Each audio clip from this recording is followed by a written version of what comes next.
Chef de file en système de plancher chauffant, FlexTherm est en mesure de vous garantir la fiabilité et l'efficacité de son câble vert enfouissement.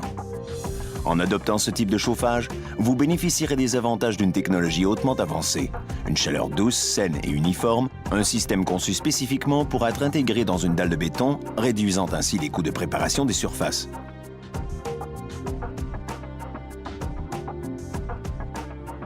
Vous pouvez être assuré que le câble vert enfouissement comblera toutes vos attentes, car FlexTherm a su créer une véritable science du bien-être, le confort surround. Ce vidéo vous explique la marche à suivre pour procéder à son installation. Vous constaterez que le processus est fort simple si vous respectez attentivement nos consignes. Il ne remplace cependant pas le guide d'installation inclus dans votre ensemble de plancher chauffant. Nous illustrerons étape par étape la pose d'un câble vert enfouissement dans une dalle de béton sur laquelle repose un bâtiment en construction. Dans un premier temps, préparez la surface qui recevra la dalle de béton armée selon les normes de la construction en vigueur dans votre région. Nous recommandons l'utilisation d'un isolant thermique à haute densité et incompressible afin de limiter les pertes calorifiques. Lors de la mise au niveau du treillis, utilisez un nombre suffisant de cales ou de briques pour empêcher l'étirement des câbles lors de vos déplacements. Pour maximiser leur performance, les câbles devraient être placés à environ 2 pouces ou 5 cm de la surface de la dalle après la coulée. Avant toute chose, assurez-vous que vous avez bien évalué la surface à chauffer. Identifiez les limites de la surface à chauffer, l'emplacement des cloisons futures, des joints de retrait, ainsi que tout autre obstacle à contourner, soit les meubles fixes ou ceux sous lesquels l'air ne circule pas librement au plancher. À l'aide de peinture en aérosol, tracez à même le treillis l'emplacement de tous ces éléments. Chaque pièce supportée par la dalle ayant sa propre installation, reprenez les mesures de chacune d'elles et recalculez leur surface à chauffer respective pour avoir la certitude que celles-ci correspondent bien aux grandeurs de câbles que vous avez choisies. Vous pouvez procéder comme nous le ferons dans l'exemple que nous illustrons. Tracez un croquis à l'échelle de l'endroit concerné sur une feuille quadrillée. À l'aide d'une calculatrice et de quelques formules mathématiques élémentaires, déterminez la surface à chauffer. Calculez d'abord la surface totale de chaque pièce en multipliant leur longueur par leur largeur. Pour chacun des totaux obtenus, soustraire toutes les surfaces qui ne seront pas chauffées. Pour ce faire, calculez l'air occupé par les éléments fixes en multipliant leur largeur par leur longueur. Finalement, soustraire la superficie de chaque objet de l'air de la pièce pour obtenir la surface nette à chauffer. Vous devrez toujours sélectionner une longueur de câble égale ou inférieure à la surface nette à chauffer. Nous vous rappelons que le câble chauffant ne peut être ni coupé, ni croisé, ni raccourci, ni modifié. Assurez-vous que chacun des câbles dont vous disposez permet de couvrir la superficie de la pièce dans laquelle son installation est prévue en vous référant à l'étiquette encollée sur la boîte. Planifiez maintenant l'installation de votre câble en tenant compte des cloisons et des éléments à contourner.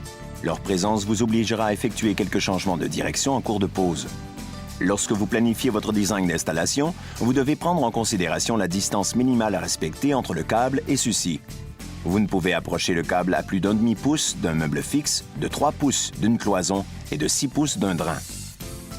De plus, comme chaque passe de câble ne doit pas excéder 10 pieds de longueur, divisez vos pièces en différentes sections si leur dimension l'exige.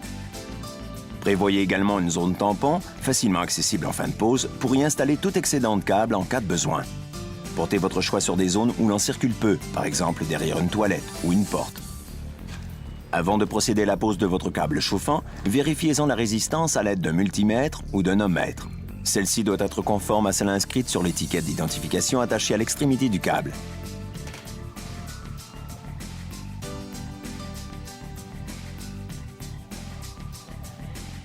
Vous devez aussi vérifier l'intégrité de l'isolation du câble à l'aide d'un mégomètre. Une lecture à l'infini vous confirmera que le câble est en bon état.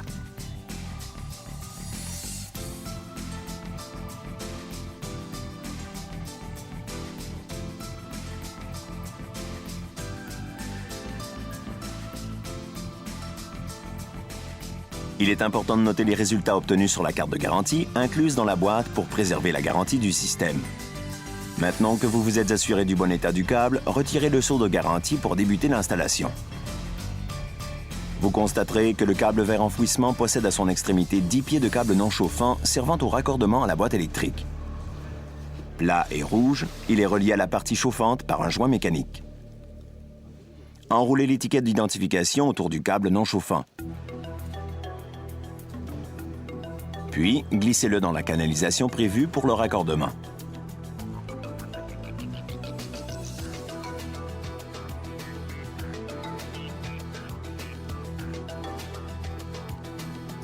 Tirez ensuite sur le câble jusqu'à ce que le joint mécanique se retrouve à environ 12 pouces de l'extrémité inférieure de la canalisation.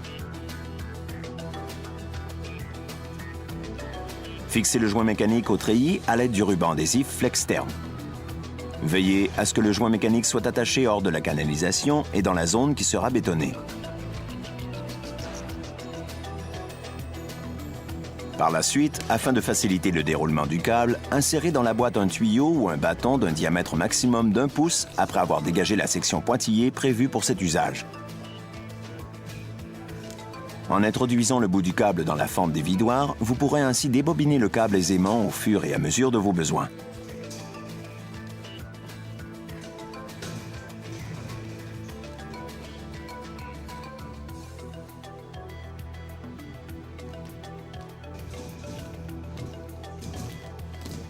Déroulez le câble et fixez-le au treillis de façon uniforme à l'aide du ruban adhésif FlexTerm. Pour ce faire, enroulez le ruban autour du câble et du treillis par un mouvement de spirale.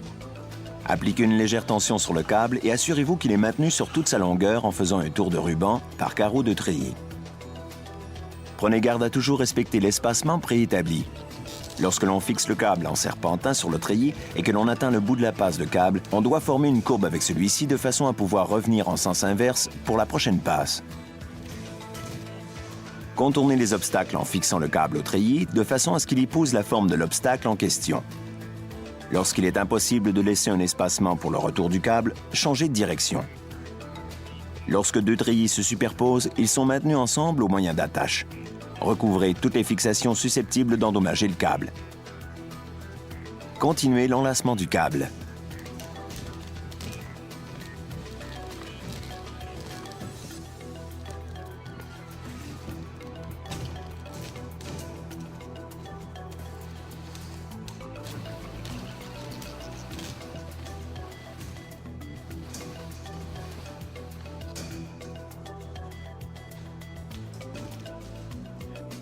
Installez l'excédent de câble dans la zone tampon. Lorsque cette opération est achevée, fixez solidement la seconde extrémité du câble au treillis, toujours à l'aide du ruban adhésif.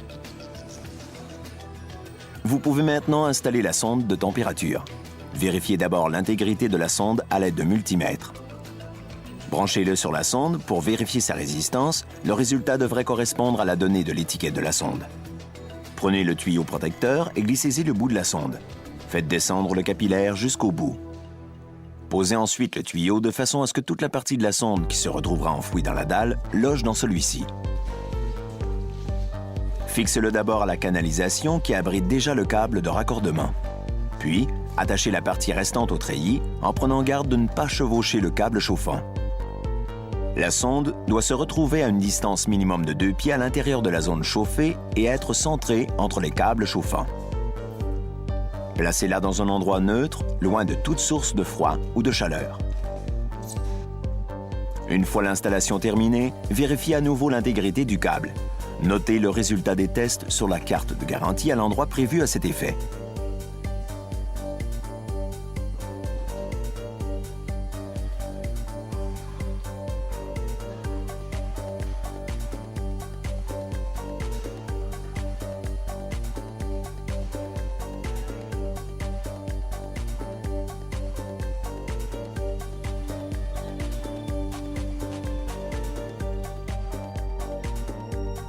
Reprenez l'ensemble des étapes d'installation pour chacune des pièces supportées par cette dalle. Vous pouvez maintenant couler la dalle de béton. Certaines précautions seront à prendre pour ne pas endommager les câbles. Servez-vous exclusivement d'une pompe à béton pour acheminer la matière aux endroits voulus. Afin de vous prémunir contre tout accrochage dommageable entre le tuyau et les câbles, prévoyez un nombre suffisant de panneaux protecteurs en mousse de polystyrène renforcés d'un contreplaqué. Vous y déposerez les joints de raccord du tuyau pour éviter qu'ils n'abîment les câbles. Lorsque la pompe est actionnée et que l'on déverse du béton sur le treillis, soulevez toujours le tuyau de façon à ce que son embouchure ne touche pas au câble. Étendez le béton à l'aide d'un racloir lisse non dentelé avec précaution pour ne pas accrocher les câbles. Portez également une attention particulière aux câbles lors de vos déplacements sur le treillis. Lors du serrage du béton, secouez le treillis avec précaution afin de ne pas endommager les câbles.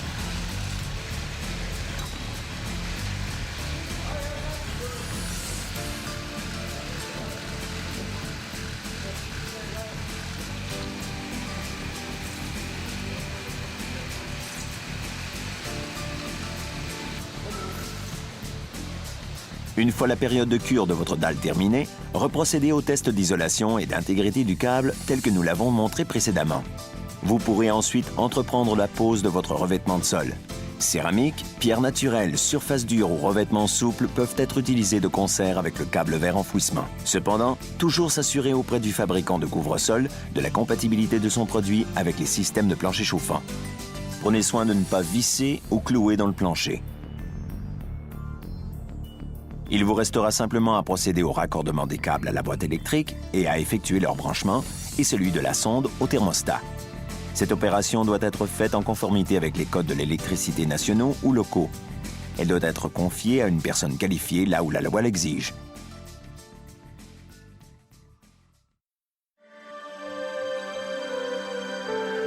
Maintenant, goûtez à cette chaleur douce et enveloppante et appréciez cette nouvelle science du bien-être. Le confort Surround de Flextherm.